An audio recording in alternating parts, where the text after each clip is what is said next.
콩에서 싹이나 콩나물이 되는 과정에서 장내에 염증을 유발하는 렉틴이라는 성분도 약 85%가 감소하며 미네랄의 흡수를 방해하는 피티산도 81% 정도가 줄어들게 됩니다. 놀라운 사실은 이렇게 피틴산의 양이 줄어들면 철분과 칼슘의 체내 흡수율은 3, 4배가 증가가 된다고 하고요. 또한 콩나물에는 티아민 성분이 풍부하게 함유되어 있는데요. 티아민은 포도당을 에너지로 바꿔주며 몸의 피로감을 덜어주고 몸의 활력을 불어넣어주는 역할을 합니다. 몸속에서 티아민 성분이 부족하게 되면 대표적인 피로 물질인 젖산의 농도가 올라가게 되는데요. 젖산 농도가 올라가게 되면 몸의 피로감이 급속도로 올라가기 때문에 평소에 충분한 티아민의 섭취가 아주 중요한 것입니다. 다만 아쉬운 것은 티아민은 수용성 성분이기 때문에 우리 몸에 저장되지는 않고요. 땀이나 소변으로 바로바로 배출되기 때문에 체내 흡수율은 낮아지는데요. 바로 이 문제를 해결해 주는 것이 콩나물과 함께 먹으면 보약이 되는 최고의 궁합 첫 번째 음식인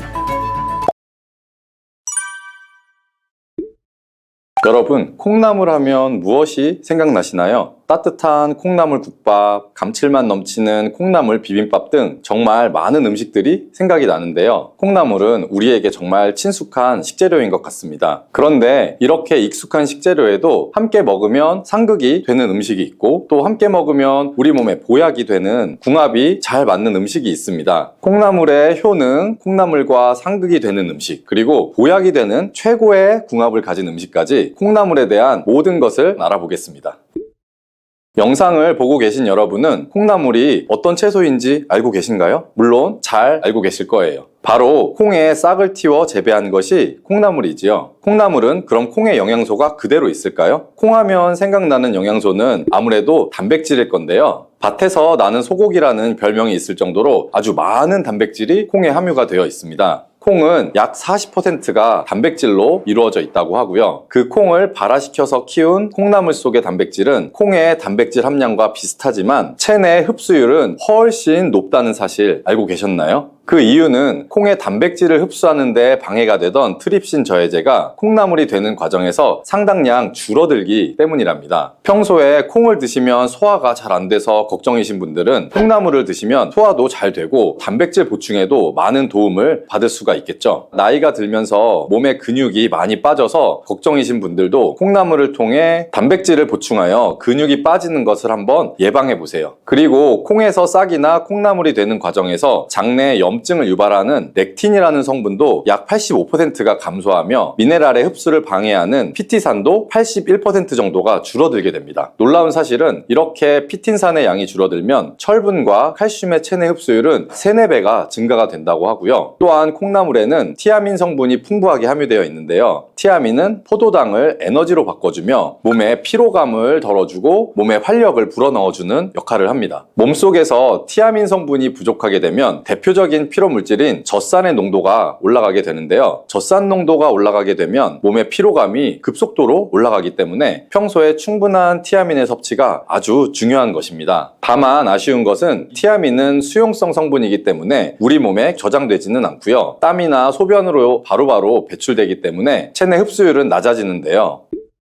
바로 이 문제를 해결해 주는 것이 콩나물과 함께 먹으면 보약이 되는 최고의 궁합 첫 번째 음식인 부추입니다. 부추 속의 알리신 성분이 콩나물의 티아민의 흡수율을 최대 약 20배까지 높여주고 이뿐 아니라 천연 강장제라 불리는 알리티아민으로 변화를 시켜주게 됩니다. 또한 부추와 콩나물은 간 건강에도 아주 많은 도움을 주는데요. 콩나물에 풍부한 아스파라긴산과 아르기닌 성분이 간에 해독작용을 하여 간의 독소를 제거해주며 부추는 간에 쌓인 피로물질을 분해시켜 주어서 우리 몸이 가뿐하며 활력 넘치는 상태가 되도록 만들어주는 것이죠. 여기서 한 가지 콩나물과의 상극은 바로 몸이 찬 분들입니다. 콩나물은 찬 성질이 있어서 몸이 찬 분들이 콩나물을 많이 섭취하게 되면 위장이 지나치게 차갑게 돼서 소화기관에 무리를 줄 수가 있고 소화가 잘 되지 않는 부작용이 생길 수 있습니다. 이때 콩나물을 부추와 함께 드시면 이런 문제는 해결이 되는데요. 부추의 따뜻한 성질이 콩나물의 찬 성질을 중화시켜주고 오히려 위장을 따뜻하게 만들어주기 때문에 소화기관의 기능을 원활하게 하는데 도움을 주게 되는 것입니다. 자, 이렇게 궁합이 잘 맞는 음식도 있지만 또 콩나물과 상극이 되는 음식도 있는데요. 그것은 바로 식초와 겨자입니다. 콩나물에 식초와 겨자를 곁들여서 조리를 하게 되면 콩나물의 비타민과 무기질이 손실이 됩니다. 그래서 콩나물을 섭취하는 의미가 사라지게 되고요. 그렇다면 식초나 겨자 말고 무엇을 곁들여서 조리하면 될까요? 그것은 바로 고춧가루입니다. 고춧가루도 너무 많이 첨가해 드시면 위에 자극을 주어서 안 좋을 수 있으니 주의를 하셔야 하겠지만, 적절한 양의 고춧가루를 추가해서 콩나물을 요리를 하시면 신진대사의 촉진과 혈액순환을 돕는데 콩나물과 고춧가루는 정말 찰떡궁합인 음식이 된답니다. 특히 콩나물에는 혈압을 조절하는 효능이 있는데요. 콩나물에 들어있는 펩타이드라는 성분 때문입니다. 펩타이드의 혈압 조절 효능은 심근경색이나 뇌졸중과 같은 심혈관 질환을 예방하는데 매우 효과적입니다. 이때 고춧가루에 함유된 캡사이신이 이런 콩나물의 효능을 극대화시켜주고 콩나물의 비타민, 체내 흡수율을 상승시켜 주게 되고요. 자, 그리고 재밌는 거 하나 알려드릴게요. 콩나물에는 콩에는 없던 비타민C가 새로 생겨난다는 놀라운 사실이 있는데요. 콩나물에 함유된 비타민C의 양이 사과보다 3배 정도 많고, 콩나물의 강력한 항산화 작용으로 활성산소를 제거하여 피부가 노화되는 것을 예방해주는 효과가 있답니다. 그리고 피부에 생성되는 멜라닌 색소를 억제해서 기미나 주근깨와 또 검버섯까지 예방해 주어서 피부를 맑고 환하게 만들어주는 효과까지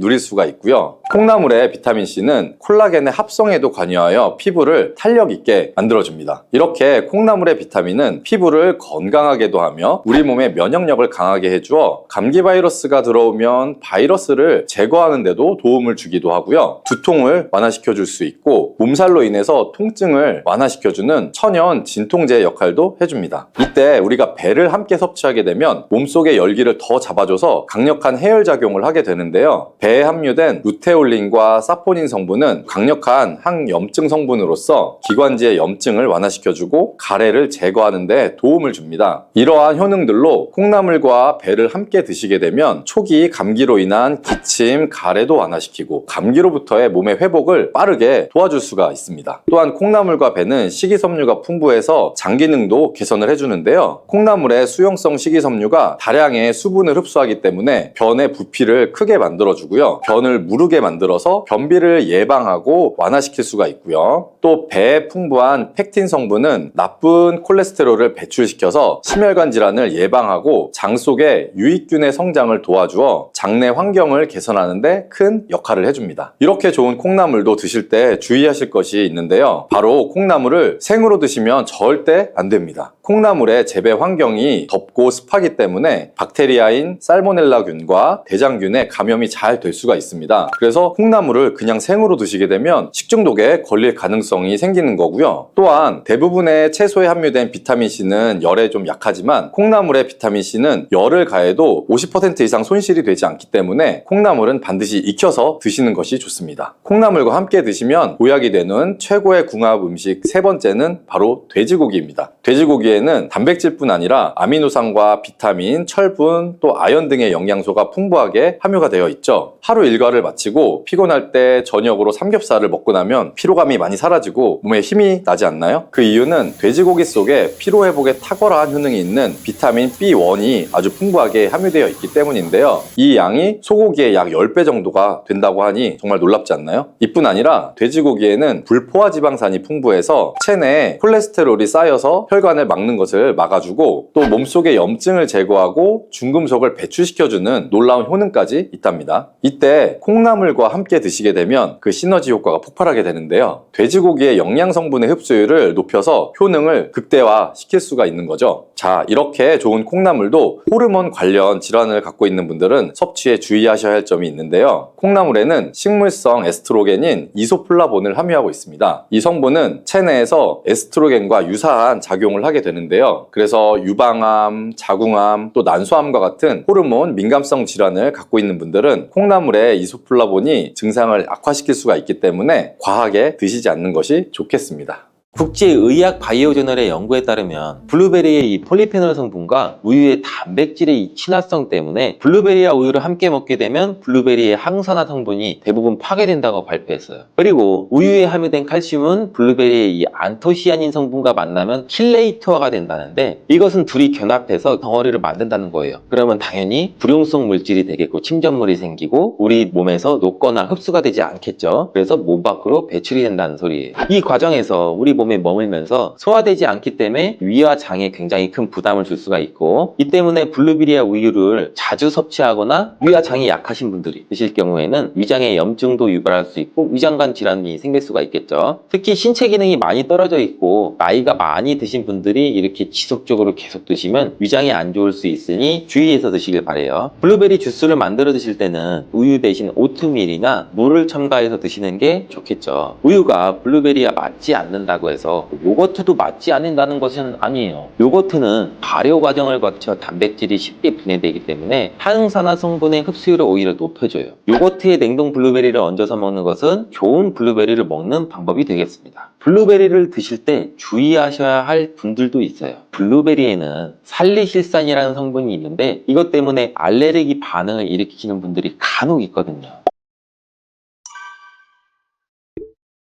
블루베리는 세계 10대 건강식품에 들어갈 만큼 우리 몸을 건강하게 하는데 굉장히 큰 도움이 되는 과일이에요. 최근 10년간 소비량이 가장 많이 늘어난 과일이기도 한데 특히 50대 이상에서 굉장히 급속도로 섭취량이 늘어나고 있대요. 이렇게 섭취량이 급속도로 올라가고 있는 이유는 블루베리가 먹기에도 편하고 건강에도 좋다고 알려지고 있기 때문인데, 냉동 블루베리의 판매량도 요새 굉장히 많이 증가되고 있다고 해요. 냉동 블루베리를 씻지 않고 그냥 드시는 분들이 또 굉장히 많아지고 있어요. 누구는 그냥 먹어도 돼, 어떤 사람은 반드시 씻어 먹어야 돼, 의견이 굉장히 분분해요. 영상을 통해서 제가 블루베리 먹는 방법과 블루베리 효능, 함께 먹으면 안 되는 음식과 함께 먹으면 좋은 음식까지 블루베리에 대한 모든 것 제가 지금 알려드릴게요.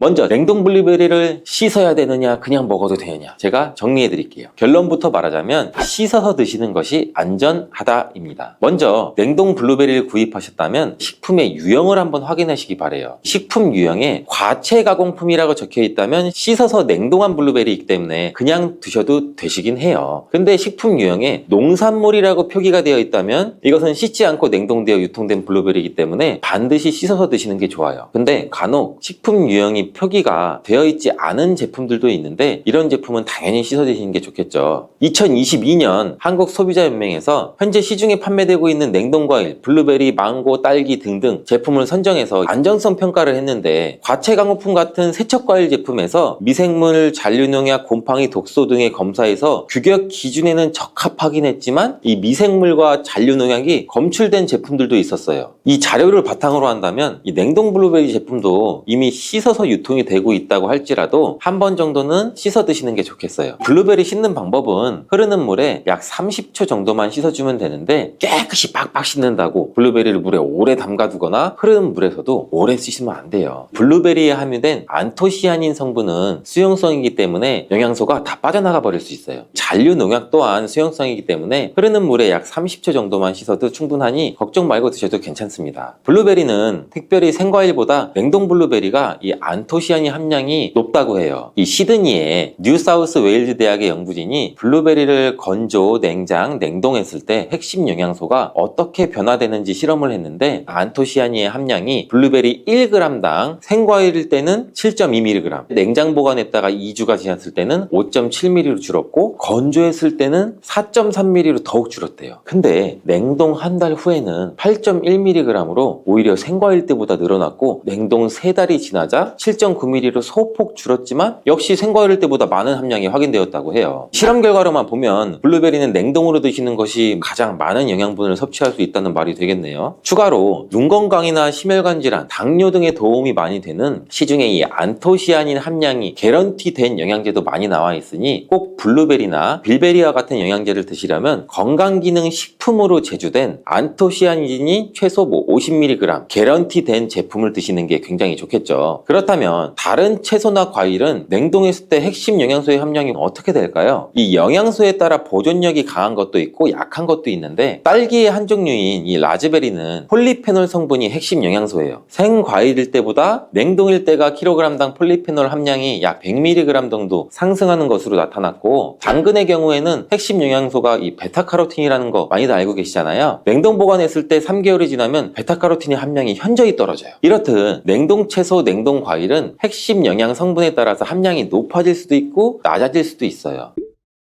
냉동 블루베리를 구입하셔서 보관할 때는 주의사항이 있어요. 판매되는 냉동 블루베리는 대량으로 포장되어 있는데 한 번에 드실 수가 없는 양으로 포장이 되어 있어요. 냉동 블루베리는 해동해서 드시게 되면 녹으면서 안토시아닌까지 함께 녹아 나오기 때문에 냉동실에서 꺼내 바로 드시는 게 가장 좋아요. 혹시나 해동이 되었다면 다시 냉동하시면 안 돼요. 해동이 되면서 미생물이 증식을 하게 되고 그 상태로 냉동을 하면 미생물까지 함께 냉동이 돼요. 그것을 드시면 당연히 복통이나 설사나 이런 걸 유발할 수가 있겠죠.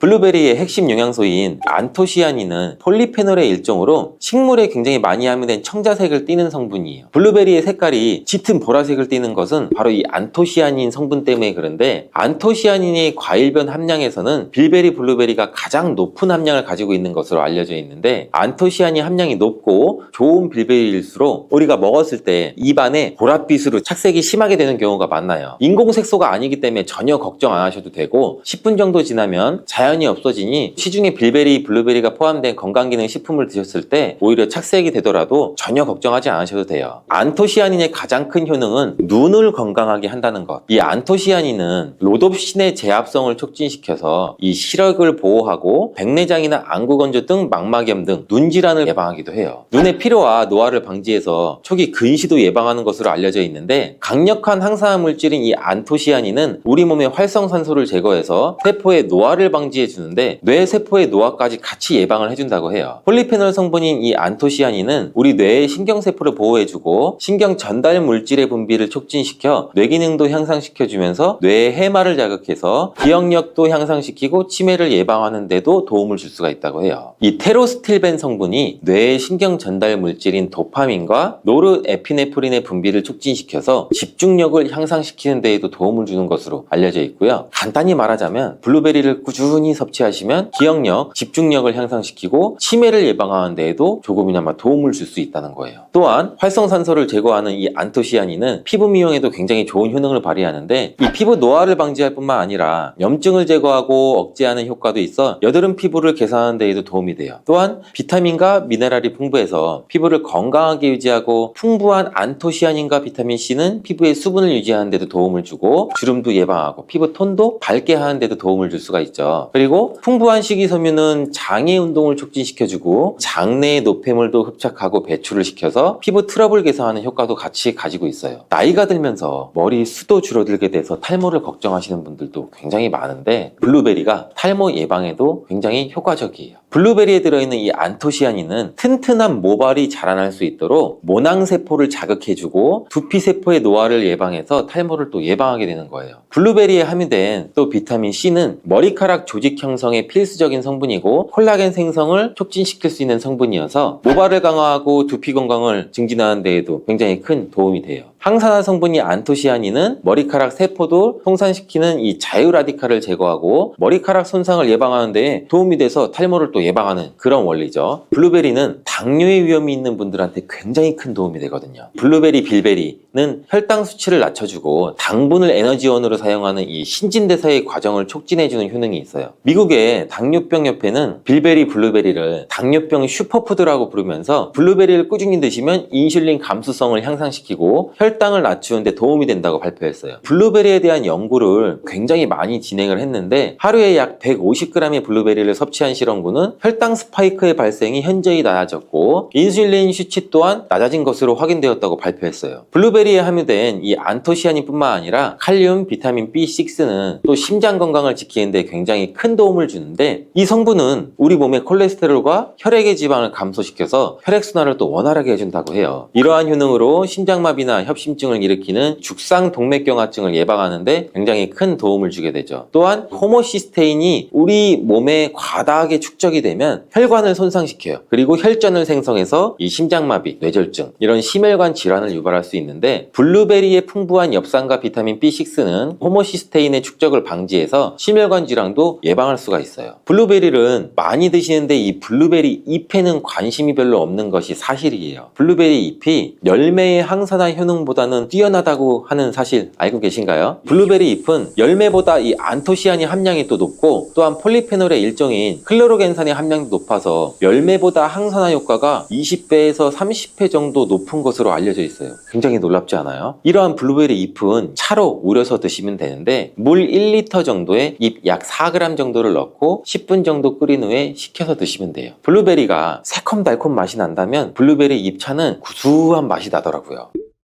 이렇게 좋은 블루베리도 함께 먹으면 안 되는 음식이 있는데 바로 우유예요. 깜짝 놀라지 않으셨나요? 보통 냉동 블루베리를 우유와 함께 믹서기에 갈아서 주스로도 쉐이크로도 많이 드시는데, 이렇게 되면 블루베리의 영양소가 파괴가 돼요. 국제의학 바이오저널의 연구에 따르면 블루베리의 이 폴리페놀 성분과 우유의 단백질의 이 친화성 때문에 블루베리와 우유를 함께 먹게 되면 블루베리의 항산화 성분이 대부분 파괴된다고 발표했어요. 그리고 우유에 함유된 칼슘은 블루베리의 이 안토시아닌 성분과 만나면 킬레이터가 된다는데, 이것은 둘이 결합해서 덩어리를 만든다는 거예요. 그러면 당연히 불용성 물질이 되겠고 침전물이 생기고 우리 몸에서 녹거나 흡수가 되지 않겠죠. 그래서 몸 밖으로 배출이 된다는 소리예요. 이 과정에서 우리 몸에 머물면서 소화되지 않기 때문에 위와 장에 굉장히 큰 부담을 줄 수가 있고, 이 때문에 블루베리와 우유를 자주 섭취하거나 위와 장이 약하신 분들이 드실 경우에는 위장에 염증도 유발할 수 있고 위장관 질환이 생길 수가 있겠죠. 특히 신체 기능이 많이 떨어져 있고 나이가 많이 드신 분들이 이렇게 지속적으로 계속 드시면 위장에 안 좋을 수 있으니 주의해서 드시길 바래요. 블루베리 주스를 만들어 드실 때는 우유 대신 오트밀이나 물을 첨가해서 드시는 게 좋겠죠. 우유가 블루베리와 맞지 않는다고 해서 요거트도 맞지 않는다는 것은 아니에요. 요거트는 발효 과정을 거쳐 단백질이 쉽게 분해되기 때문에 항산화 성분의 흡수율을 오히려 높여줘요. 요거트에 냉동 블루베리를 얹어서 먹는 것은 좋은 블루베리를 먹는 방법이 되겠습니다. 블루베리를 드실 때 주의하셔야 할 분들도 있어요. 블루베리에는 살리실산이라는 성분이 있는데 이것 때문에 알레르기 반응을 일으키는 분들이 간혹 있거든요. 블루베리를 드시면 입술이 붓거나 간지럽거나 복통과 설사의 증상이 나타난다면 즉시 블루베리 섭취를 중단하셔야 돼요. 그리고 블루베리에는 혈액을 묽게 만드는 비타민 K가 풍부하게 함유되어 있는데, 심장질환이가 뇌혈관 질환으로 이미 아스피린과 같은 혈전 용해제를 복용하시고 계신 분들이 블루베리를 과다하게 섭취하게 되면 문제가 발생할 수 있으니 적당히 드시길 바래요. 또한 사람에 따라서 블루베리가 일시적으로 혈당을 낮추는 효과도 가지고 있기 때문에 당뇨가 있는 분들이 블루베리를 과하게 섭취할 경우에는 저혈당 증세도 나타날 수 있어요. 어떤 음식이든 각자 우리 몸의 체질에 맞게 드시는 게 가장 좋겠죠. 이 양배추, 사과, 당근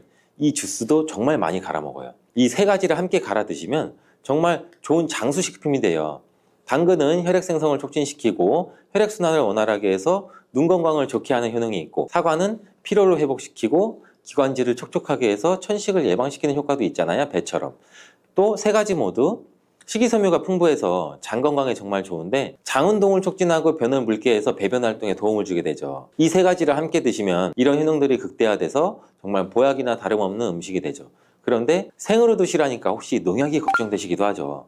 오늘 영상에서는 양배추가 농약 범벅이라는 소문이 있는데 정말 양배추가 농약 범벅인지 재배 과정을 한번 살펴보면서 알아볼게요. 양배추를 키울 때 농약을 많이 치는 거는 사실이에요. 여러분, 요즘 많이 드시는 양배추는 과연 어떻게 드시고 계신가요? 양배추가 건강에 좋다는 사실은 다들 알고 계시죠? 양배추는 특히 위 건강에 좋은 대표적인 채소로 알려져 있는데, 이 양배추를 이용한 위장약이 많이 만들어지는 만큼 위장에 좋은 영양소가 많이 함유되어 있어요.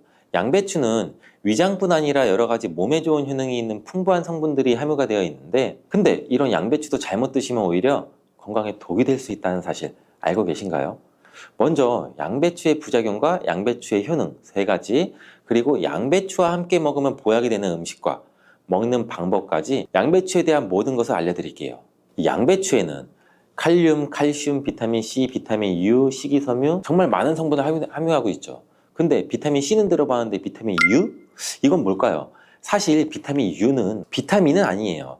비타민 U는 그 S메틸메티오닌이라는 성분인데 궤양 치료에 효과가 좋다는 것이 알려지면서 비타민 U로 불러요. U는 그 궤양에 얼서 그 영어의 첫 글자 U를 가져와서 비타민 U라고 하는 것인데 성분만 봐도 알 수 있듯이 양배추의 첫 번째 효능이 위장을 튼튼하게 한다는 거예요. 바로 위식도의 염증을 가라앉히는 데 효능이 있고 위에 염증이 있어 빨갛게 헐어있는 분들이 있는데 이런 분들은 공복에 명치 끝, 배 윗부분 명치 있는 부분이 쓰리고 아픈 통증이 발생될 수 있죠. 이런 통증 원인이 염증 때문인데 이 염증을 비타민 U, S메틸메티오닌이 완화시키는 데 도움을 주고 비타민 U는 위점막에서 분비하는 호르몬인 이 프로스타글란딘의 생성을 촉진해서 위산으로부터 위벽을 보호해요. 또 위염과 위궤양도 억제해주는 작용을 같이 가지고 있고 위암이 발생되는 것까지 예방하는 효능이 있죠. 또 비타민 U는 간의 해독작용에 중요한 역할을 하는 글루타치온의 생성을 촉진해서 활성산소를 제거해서 간세포의 손상도 예방할 수 있어요.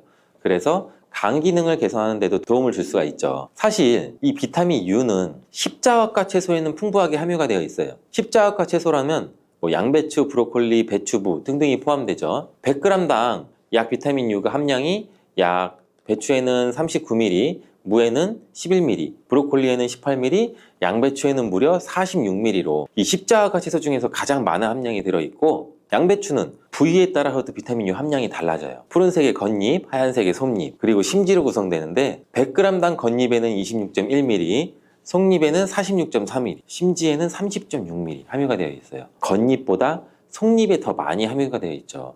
과일은 껍질을 꼭 함께 제가 드시라고 누누이 말씀드렸는데 양배추는 반드시 겉잎을 드셔야 될 필요는 없겠죠. 양배추의 두 번째 효능은 항암작용을 한다는 거예요.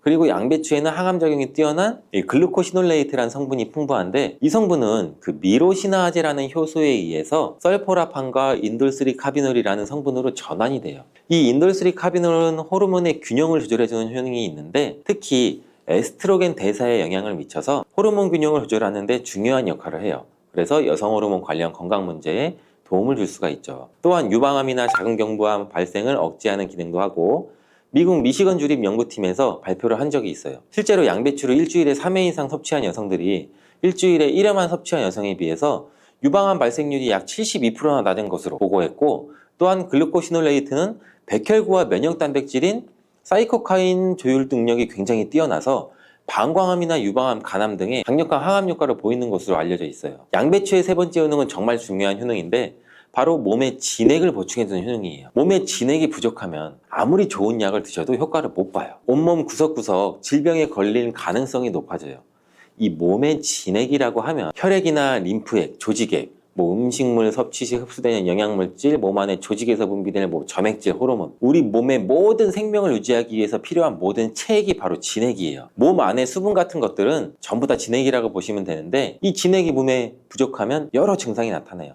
손발도 차고 저린 경우에 혈액순환이 잘 되지 않아 그런 증상이 나타나게 되고 혈액순환이 문제가 바로 그 혈액순환에 진액이 부족해서 그런 증상이 나타나는 경우도 굉장히 많고 또 이 수분이 충분해야 손발 끝까지 혈액순환이 원활하게 될 수가 있는 건데 기관지에 진액이 부족하게 되면 또 당연히 기관지도 건조해지고 그렇게 되면 외부에서 먼지 같은 이물질이 들어오면 기관지는 다이렉트로 자극을 강하게 느껴 기침이 나고 칼칼하고 목소리도 잘 나지 않은 현상도 나오고 위에 진액이 부족하면 위장의 조직들이 수축되는 현상으로 또 위축적 위험도 나타날 수가 있고 심장의 진액이 부족하면 심장에 열이 오르고 심장박동도 빨라질 수 있고 나이가 들면 또 관절이 점점 뻣뻣해지고 입도 바짝바짝 마르는 증상도 많이 나타나고 있고 그리고 또 목, 어깨 등의 근육이 뭉쳐 통증이 나타나는 이유도 몸 안에 진액, 수분이 부족하기 때문이고 굉장히 다양해요. 진액이 부족해서 나타나는 현상들은. 근데 수분이 부족하면 우리는 물을 마시면 해결되지 않을까? 물론 물을 마시면 몸에 대부분 수분이 보충되긴 하지만 대부분 소변이 빠져나가게 되죠. 소변으로. 마신 물이 몸속 구석구석 스며들게 돼서 몸에 진액을 보해주려면 물만 마셔서는 절대 해결이 되지 않아요. 물이 우리 몸에 들어왔을 때 몸속에 잡아들 수 있는 힘이 부족한데 이런 역할을 하는 것이 양배추예요. 양배추는 몸의 진액 보충을 위해 한의학에서 많이 처방하기도 하는데 이 진액을 채우고 뇌를 보호하는 뇌수와 뼛속의 골수를 채워주는 역할도 같이 하는 것으로 알려져 있어요. 이렇게 좋은 양배추도 잘못 드시면 부작용이 발생할 수가 있는데 양배추를 드실 때 주의하셔야 하는 분들 4가지 유형에 대해 알려드릴게요. 첫 번째는 과민성 대장증후군이 있으신 분들이에요. 양배추에 함유된 특정 당분이 가스를 생성하게 되는데, 이 과민성 대장 증후군이 있는 분들이 양배추를 드시면 장이 팽창되고 복부 팽난이 일어나서 설사를 유발하게 될 수도 있어요. 두 번째는 이 위축성 위염, 장상피 화생이 있는 분들이에요. 위장 점막이 위축돼 있고 변성이 심한 경우인데, 이런 분들은 양배추가 몸에 잘 맞지 않을 수가 있어요. 이런 분들이 양배추를 드시면 오히려 속쓰림이 심해질 수가 있는데, 공복 속쓰림에는 양배추가 도움이 될 수 있지만 식후에 속쓰림이 있으신 분들이라면 또 위장 점막에 문제가 있을 가능성이 있으니 양배추를 적당히 드시길 바라고, 세 번째는 갑상선 기능이 저하된 분이에요. 이런 분들은 양배추를 드실 때 절대 생으로 드시지 마시고 살짝 쪄서 드시길 바래요. 그렇다고 양을 많이 드시면 안 되고, 한 번에 드실 때 약 150g 정도로 일주일에 한두 번 정도만 드시기를 추천드려요. 왜냐면 이 양배추에는 고이트로젠이라는 성분이 많이 포함되어 있는데, 이 성분은 갑상선의 기능을 방해하게 돼요. 양배추를 지속적으로 드시면 갑상선 문제를 유발할 수도 있죠. 근데 이 고이트로젠에 열을 가하면 이 성분이 비활성화가 되기 때문에 쪄서 드시라는 거예요. 다만 갑상선에 문제가 전혀 없는 분들이라면 양배추를 생으로 조금씩 드시는 것도 괜찮죠. 양배추에는 이 설포라판이라는 성분이 있는데, 이 성분은 강력한 항암이나 항산화 작용을 하는 좋은 성분인데, 양배추에 열을 가하게 되면 이 성분은 다 사라져요. 그러니 갑상선에 문제가 없으신 분들은 양배추를 그냥 생으로 드셔서 양배추의 좋은 효능을 통해 건강을 챙기시길 바래요. 네 번째는 고혈압이나 뇌경색 등의 문제로 이 아스피린과 같은 혈전 용해제 같은 약을 복용하시는 분들인데, 왜냐면 양배추에는 비타민 K라는 성분이 들어있는데, 비타민 K는 지혈작용을 하는 기능이 있어요. 이 지혈작용이 뭘까요? 혈액을 말 그대로 빨리 굳게 만드는 거죠. 근데 이 혈액을 묽게 만드는 약을 드시는 분들이 양배추를 드시게 되면 비타민 K와 충돌하게 되어 복용하시는 약의 효과를 떨어뜨리거나 다른 부작용을 일으킬 수가 있을 가능성이 있어요. 그렇다면 양배추를 드실 때 어떻게 먹는 것이 가장 좋을까요? 정답은 바로 양배추를 그냥 생으로 드시는 게 가장 좋아요. 왜냐하면 비타민 U나 C와 같은 좋은 성분들은 열에 약해서 이 조리 과정으로 인해서 파괴가 되기 때문인데, 양배추는 생으로 드시기 참 그래도 어렵잖아요. 그래서 양배추는 생으로 드실 수 있는 방법을 알려드릴게요. 갈아서 주스로 드시면 돼요. 이때 양배추만 갈아 드시면 맛이 굉장히 없잖아요. 양배추와 함께 갈아 드시면 맛도 좋고 보약이 되는 음식 3가지를 제가 바로 알려드릴게요. 저희 집도 아침마다 주스를 정말 많이 갈아서 먹는데, 이 양배추, 사과, 당근 이 주스도 정말 많이 갈아 먹어요. 이 3가지를 함께 갈아 드시면 정말 좋은 장수식품이 돼요. 당근은 혈액 생성을 촉진시키고 혈액순환을 원활하게 해서 눈 건강을 좋게 하는 효능이 있고, 사과는 피로를 회복시키고 기관지를 촉촉하게 해서 천식을 예방시키는 효과도 있잖아요, 배처럼. 또 3가지 모두 식이섬유가 풍부해서 장 건강에 정말 좋은데, 장 운동을 촉진하고 변을 묽게 해서 배변 활동에 도움을 주게 되죠. 이 3가지를 함께 드시면 이런 효능들이 극대화돼서 정말 보약이나 다름없는 음식이 되죠. 그런데 생으로 드시라니까 혹시 농약이 걱정되시기도 하죠. 오늘 영상에서는 양배추가 농약 범벅이라는 소문이 있는데, 정말 양배추가 농약 범벅인지 재배 과정을 한번 살펴보면서 알아볼게요. 양배추를 키울 때 농약을 많이 치는 것은 사실이에요. 지금 보고 계신 것이 약 40일 정도 된 양배추예요. 모공이 되는 사이즈죠. 이때부터 농약을 많이 치게 돼요. 다음으로 60일 정도 된 양배추이고, 이때도 우리가 알고 있는 양배추의 모양은 아니죠. 아직 더 많이 자라야 돼요. 다음은 100일 정도 재배된 양배추예요. 입이 생각보다 크죠. 양배추의 모양은 보통 동그라니 공처럼 생겼는데, 이것은 꼭 다른 채소처럼 생겼어요. 120일 정도 되면 이렇게 자라는데, 가운데 보이시나요? 가운데 동그랗게 생긴 거 있죠. 이것은 결구라고 하는데, 공처럼 생겼다고 해서 결구예요. 이것이 결국 우리가 먹는 양배추인데, 이 결구를 겹겹이 싸고 있는 잎이 있기 때문에 농약을 아무리 많이 쳐도 우리가 먹는 양배추에는 농약이 많이 닿질 않아요. 농약뿐 아니라 다른 이물질도 많이 묻지 않는데, 양배추에 농약을 많이 쓰는 건 맞지만 보시다시피 농약이 묻은 잎은 다 제거하고 결국 결구만 유통되기 때문에 양배추의 농약은 많이 묻어있지 않아요. 그뿐 아니라 결구가 생길 때쯤이면 벌레가 거의 없기 때문에 농약도 더 이상 치지 않는다고 해요. 이렇게 결구가 생기고 20일 정도 더 키우면 우리가 먹는 양배추 크기가 되는데, 이때 양배추를 수확해서 겉에 농약 묻은 잎은 다 잘라내고 깨끗한 결구만 유통이 되는 거죠. 이제 조금이나마 안심하고 양배추를 드셔도 되겠죠. 혹시나 그래도 걱정되신다면, 농약은 수용성 성분이기 때문에 양배추를 물에 5분 정도 담가 두었다가 흐르는 물에 씻으면 농약을 제거할 수 있으니 걱정하지 말고 드셔도 돼요. 그러면 모든 과일들은 몸에 다 좋나? 아니죠. 아쉽게도 아니에요. 이 GI 지수가 높은 식품은 혈당을 급격히 상승시킬 수가 있어요. 특히 고칼로리 식사와 과다한 당분 섭취는 당뇨의 주요 원인이 될 수가 있어요. 당뇨가 있더라도 적당히 섭취하면 건강에 도움이 되는 과일들 제가 5가지 알려드릴게요. 당뇨가 걱정이라면 바로 이 과일을 드셔야 됩니다. 형형색색의 과일들은 우리의 눈과 입을 즐겁게 하죠. 또 계절마다 다른 제철 과일들을 손꼽아 기다리기도 하고요. 저도 과일만 생각하면 과일 킬러라서 지금도 입에 침이 고이네요. 또 요즘에는 외국에서 나오는 이름이 생소한 과일들도 굉장히 마트에서 쉽게 찾아볼 수 있잖아요. 저녁 반찬, 저녁장 보러 마트에 가면은 신선한 과일들도 많고, 이렇게 맛 좋은 과일들 맛있다고 혹시 마음껏 많이 드시고 계시지는 않아요? 아니면 반대로 혈당이나 당뇨가 걱정돼서 일부러 멀리하고 나 한 조각만 먹을 거야, 혹시 이렇게 하세요? 아니죠. 당뇨가 걱정되시는 분들, 이미 당뇨가 있으신 분들한테 유용하고 중요한 과일에 대한 정보를 제가 지금 바로 알려드릴게요. 과일을 어떻게 먹는지에 따라 우리의 건강에 큰 차이를 만들 수가 있어요. 이 과일은 맛이 굉장히 좋잖아요. 그리고 비타민, 미네랄, 식이섬유, 항산화 물질 굉장히 풍부하죠. 우리의 건강에 매우 중요한 역할을 해요, 이런 과일들이. 다양한 과일에는 몸에 좋은 영양소가 굉장히 많은데, 예를 들어 비타민 C가 풍부한 과일은 면역력을 높여주고, 항산화 물질이 풍부한 과일은 우리 몸에 세포 손상을 막고 노화 방지에도 도움을 주고, 또 과일에 포함된 이러한 식이섬유는 우리 소화 건강을 돕고 혈당 조절에도 중요한 역할을 하는데, 그러면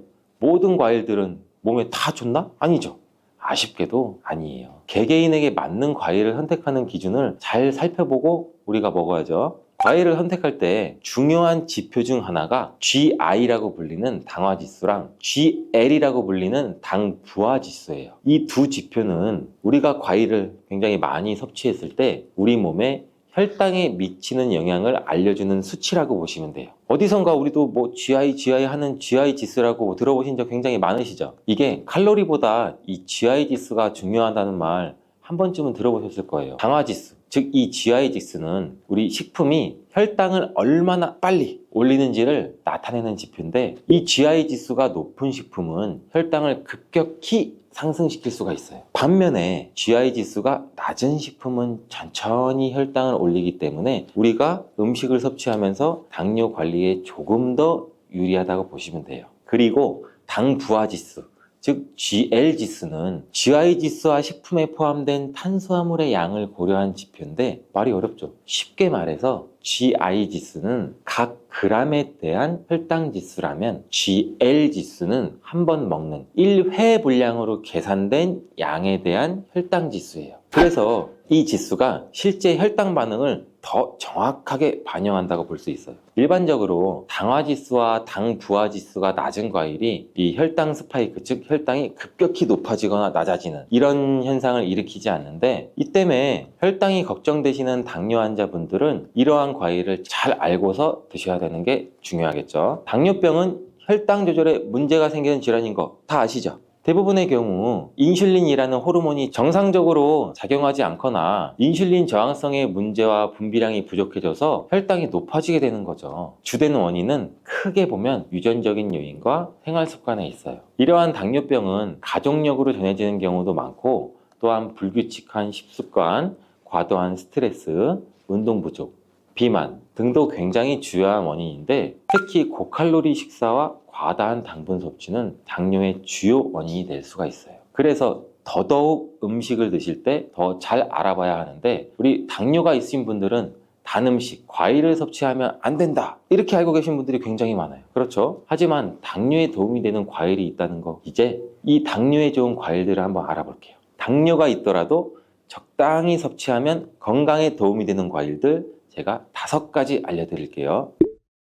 첫 번째는 블루베리입니다. 이 블루베리는 대표적인 당뇨에 좋은 과일로 잘 알려져 있는데, 그 이유가 아까 설명드린 GI 지수가 낮기 때문이에요. 이 GI 지수가 낮다는 것은 쉽게 말해 혈당을 급격하게 올리지 않는다는 뜻인 거 우리 다 이해하셨죠? 그래서 블루베리는 당뇨 환자들이 섭취하기에 굉장히 좋은 과일이에요. 블루베리는 또 항산화 성분이 굉장히 풍부해서 우리 몸의 세포 손상을 예방하고 염증을 줄이는 데 도움도 돼요. 특히 이 블루베리 껍질에 풍부하게 함유된 안토시아닌이라는 항산화 물질은 혈당을 조절하는 데에도 긍정적인 영향을 미치고 또한 우리 눈 건강에도 굉장히 도움이 많이 되기도 해요. 이 블루베리는 식이섬유도 많고 우리 몸의 소화 속도를 늦추고 혈당 상승도 완만하게 만드는데 이 블루베리를 생으로 신선하게 먹거나 요거트나 샐러드에 추가해서 먹으면 굉장히 맛있게 드실 수가 있어요. 하지만 과유불급 블루베리도 당분이 함유되어 있기 때문에 하루 한 줌 정도만 드시는 걸 추천드리겠습니다. 당뇨에 좋은 과일 두 번째, 키위입니다. 이 키위는 저혈당 지수 과일이면서 식이섬유가 굉장히 풍부해서 우리가 혈당 조절에 굉장히 좋은 과일인데 이 키위에 포함된 수용성 섬유질은 소화를 늦추고 혈당 상승을 억제하는 효과도 있어요. 또한 비타민 C랑 칼륨이 풍부해서 면역력 강화랑 심혈관 건강에 도움을 줄 수도 있는데 이 키위에는 항산화 물질인 폴리페놀과 카로티노이드가 포함되어 있어서 세포 보호 및 염증 완화에도 굉장히 좋은 영향을 미치게 됩니다. 하지만 우리 모두 키위 역시 너무 많이 드시면 안 되겠죠. 제가 항상 말씀드리잖아요. 너무 많이, 과하게는 절대 안 됩니다. 하루에 한 개 정도 섭취하면 좋은데 이 키위는 간편하게 껍질을 벗기고 바로 섭취할 수도 있잖아요. 껍질을 안 벗기고 저도 마찬가지로 귀찮아서 반 딱 자르고 수저로 티스푼으로 파서도 깔끔하게 먹을 수가 있어요. 바쁜 일상 속에서도 간편하게 먹을 수가 있어서 굉장히 많은 사람들이 좋아하는데 하지만 이제부터는 키위의 껍질을 까지 않고 한번 드셔보세요. 어떻게 키위 껍질을 까지 않고 먹어? 키위의 껍질에는 실은 속살보다 더 많은 섬유질, 즉 식이섬유가 풍부해서 변비나 장 건강에 도움을 줄 수 있고 굉장히 다양한 항산화 물질이 포함되어 있기 때문에 우리 몸의 세포 손상도 막을 수가 있다고 해요. 또 면역 체계에도 도움을 줄 수가 있다고 하고 근데 까슬까슬한 털이 있어서 겉면을 잘 씻어서 껍질째로 한번 드셔보시는 게 좋을 것 같은데 껍질이나 과육에 알러지 반응이 있으신 분들은 껍질을 벗기고 먹는 게 물론 좋습니다. 저도 실은 한 번도 키위를 껍질째 먹어보진 않았는데 오늘 집에 가서 한번 잘 씻어서 도전해 보겠습니다. 여러분들도 한번 도전해 보세요. 세 번째 과일은 배입니다. 배는 저혈당 지수 과일 중에 하나로 특히 배에는 수용성 식이성분인 펙틴이 풍부해서 우리 몸의 소화 과정을 늦추고 혈당이 급상승하는 걸 억제하는 데 도움을 줄 수 있습니다. 배의 섬유질은 장 건강에도 좋고 우리 변비를 예방하는 데도 아주 효과적인데 배는 비타민 C, 항산화 성분 그리고 수분이 많이 포함된 과일로 우리 몸의 수분 균형을 유지하는 데도 물론 도움을 줘요. 수분이 풍부한 배는 특히 체내 독소 배출과 배뇨 촉진에도 좋은 영향을 주는데 이로 인해서 배는 당뇨 환자의 전반적인 건강 유지에도 긍정적인 영향을 준다고 해요. 또 배는 달콤하고 시원한 맛이 있어 남녀노소 호불호 없이 굉장히 좋아하는 과일이죠. 차게 냉장고에 해놨다. 저도 차게 먹으면 안 좋은데 여름철에 더울 때 찬 거 깎아서 아삭아삭 섭취하면 굉장히 좋잖아요. 근데 이것도 하루 한 개 정도 섭취하면 좋습니다. 자, 혈당 관리에 좋은 과일 네 번째는 바로 아보카도. 아보카도 좋아하시는 분들 굉장히 많으시죠. 아직까지 생소하신 분들도 있을 거예요. 요즘 마트에서도 쉽게 볼 수 있는 아보카도는 당분이 거의 없는 과일이에요. 오히려 건강한 지방이 많이 포함되고 있어 혈당 상승을 억제하는 데 도움을 주는데 여기에는 이 올레산이라는 불포화 지방이 혈당 상승을 늦추고 인슐린 저항성을 개선도 시켜주고 혈당 조절도 지원해주는 역할도 같이 해요. 또한 이 아보카도에는 식이섬유랑 칼륨이 풍부해. 이게 혈당 안정화에도 긍정적인 영향도 미치고 우리 몸의 소화작용에도 좋은데 이는 항염증 효과도 뛰어나고 세포 보호에도 굉장히 좋다고 해요. 또한 이 아보카도는 식사 대용으로 굉장히 좋고 우리 샐러드나 스무디에 넣어서 먹으면 맛있고 건강한 간식이 됩니다. 그러나 이렇게 몸에 좋은 아보카도도 너무 많이 섭취하면 탈이 날 수가 있어요. 하루에 반 개 정도 섭취하는 것이 적당하다고 합니다. 다섯 번째 과일은 사과입니다. 저는 새콤달콤한 이 사과를 정말 좋아하는데 이 사과가 외국에서는 하루 한 알의 사과면 의사 선생님이 필요가 없다. 진짜 이런 말이 있을 정도로 몸에 굉장히 좋아요. 이 사과는 식이섬유가 매우 풍부한 과일인데 사과에 포함된 펙틴이라는 식이섬유는 아까도 잠깐 말씀드렸듯이 소화 속도를 늦추고 혈당 상승을 억제하는 데도 굉장히 효과적이에요. 특히 껍질을 포함한 사과를 섭취하면 이 식이섬유의 섭취량이 훨씬 많아져 혈당 관리에 큰 도움이 될 수도 있고, 사과도 또한 이 저혈당 지수 과일로 혈당을 급격하게 올리지 않으므로 당뇨 환자가 섭취하기에 굉장히 좋은 과일이에요. 또한 이 사과에는 비타민 C가 풍부하고 폴리페놀과 같은 항산화 성분도 포함되어 있어 당뇨뿐만 아니라 염증 완화와 면역력 강화에도 도움을 줍니다. 이 사과는 하루 1개 정도 섭취하면 좋고, 드실 때는 껍질을 깎아서 드시지 마시고 껍질까지 깨끗이 세척해서 함께 드셔야 된다는 점 잊지 마세요. 자, 이렇게 당뇨에 좋은 5가지 과일을 알아봤는데, 이렇게 맛도 좋고 건강에도 좋은 과일도 섭취 방법이 매우 중요해요. 그럼 당뇨에 악영향을 줄 수 있는 과일 섭취 방법에는 무엇이 있는지 알아볼까요? 당뇨에 안 좋은 과일 섭취법, 첫 번째, 과일 주스로 주시는 거예요. 과일 주스를 100%, 이 100% 과일 주스로 드셔도 가공 과정에서 당분이 많이 포함될 수가 있고, 또 이 액상이라서 몸의 흡수 또한 일반 과일을 먹었을 때보다 우리 몸이 흡수율이 빨라질 수가 있어요. 이렇게 흡수율이 빨라지면 이 혈당 스파이크를 쉽게 불러일으킬 수도 있고, 주스 대신 생과일을 섭취하는 것이 훨씬 더 건강에 이로우니 우리 모두 기억하시길 바래요. 또 두 번째, 건조된 과일입니다. 과일 자체가 나쁘다고 제가 말씀드리는 거 아니에요. 건조된 과일인 건과일은 당뇨에 좋지 않아. 왜? 건과일은 과일의 수분 함량은 낮아지고 과일의 부피는 줄어들지만 당분은 그대로 함유하고 있어서 당분 농도가 높아요. 여러분, 혈당 지수 GI가 높아서 혈당을 급격히 올릴 수가 있기 때문에, 예를 들어 건포도, 건살구, 건무화과 등등 굉장히 많이 있겠죠. 이렇게 당분이 농축되어 있는 것들은 당뇨 환자이신 분들은 적당히 또 혹은 피해야 된다는 거 아시겠죠? 세 번째, 가공된 과일입니다. 이 가공된 과일을 피하는 것이 굉장히 좋은데, 이 가공된 과일이란 뭐냐? 통조림에 들어있는 과일. 이렇게 가공된 과일 굉장히 맛있잖아요. 통조림 복숭아, 생각만 해도 군침이 돌고, 통조림 요새 화채 만들 때 여러 가지 과일 있는 수박 넣고 통조림 까서 그 안에 있는 과일 부어서, 생각만 해도 침이 고이죠. 이 과일 통조림은 과일 주스 시럽이 함께 들어있는 경우가 많아서 당분이 농축되어 있어요. 이 당분이 농축되어 있어 혈당을 급격하게 올릴 수가 있기 때문에 과일을 섭취할 때는 신선한 과일 그 자체로 섭취하는 것이 굉장히 중요합니다. 몸에 안 좋은 과일 섭취 방법이 이것 말고도 중요한 것이 또 있는데 바로 알려드릴게요. 식사 직후에 마무리로 우리 디저트로 과일 한번 먹자.